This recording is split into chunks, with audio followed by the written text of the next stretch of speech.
Republican Wisconsin Congressman Glenn Grothman. He's the chairman of the House Subcommittee on National Security, the Border, and Foreign Affairs. Congressman, great to have you here.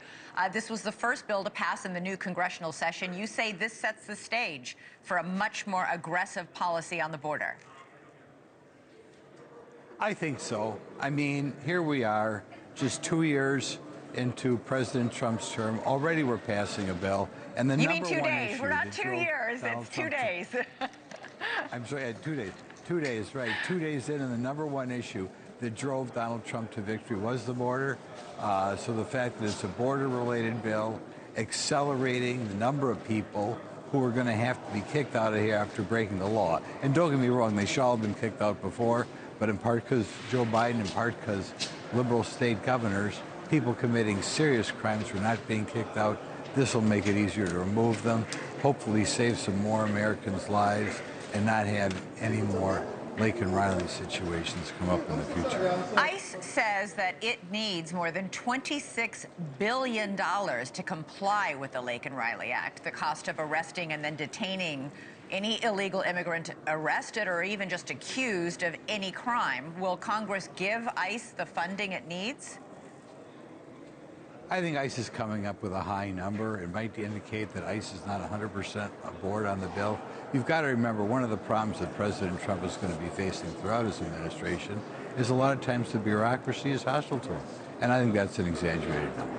Even from ICE, more money. which is dedicated to, removing, they've been frustrated with the Biden administration.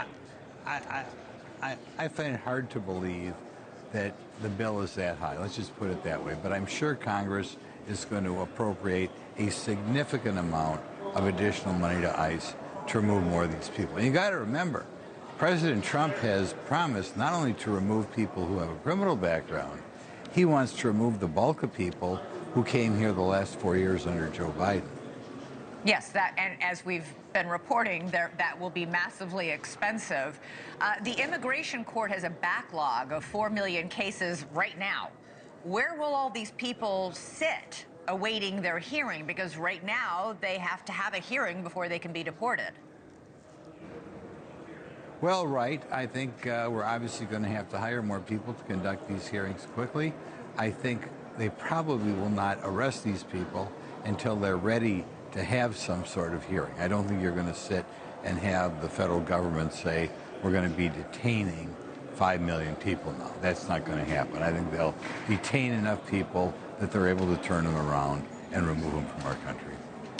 In the Senate, this bill passed on Monday night. 11 Democratic senators, just 11, crossed party lines and supported the act. Critics on the left in the Senate and the House say it's too broad, that it would mean mandatory imprisonment for anyone simply accused of a crime, not even perhaps charged with one. I want you to take a listen to what your colleague, Congressman Jamie Raskin, had to say about it. In an effort to drive a wedge in this body, they now say they want to move from people who've been convicted of crimes, which obviously accords completely with common sense, to people who've just been accused or charged with crimes, even if the charges are dropped, even for offenses as small as shoplifting.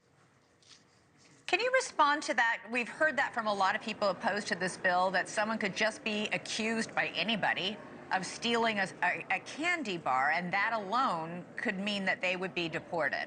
I don't think that's going to happen. We obviously have to deport a lot more people. Like I said, President Trump has promised he's right to do this, to remove, I would say, millions of people who are let in inappropriately under the Biden administration.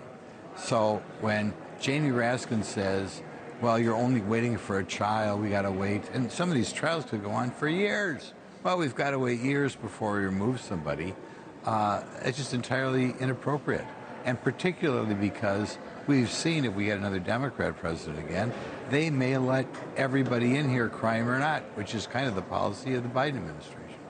Congressman Glenn Grothman, thank you so much for racing over from voting with a microphone and the camera. We appreciate you joining us tonight. Right. One thing you might want to look at, there were at least 11 Democrats who voted yes this time that didn't vote yes last year, which means Donald Trump's presidency is having an effect on these recalcitrant Democrats. Thank you for watching, and make sure you go to joinnn.com to find NewsNation on your television provider. And don't forget to click the red subscribe button below to get more of NewsNation's fact-driven, unbiased coverage.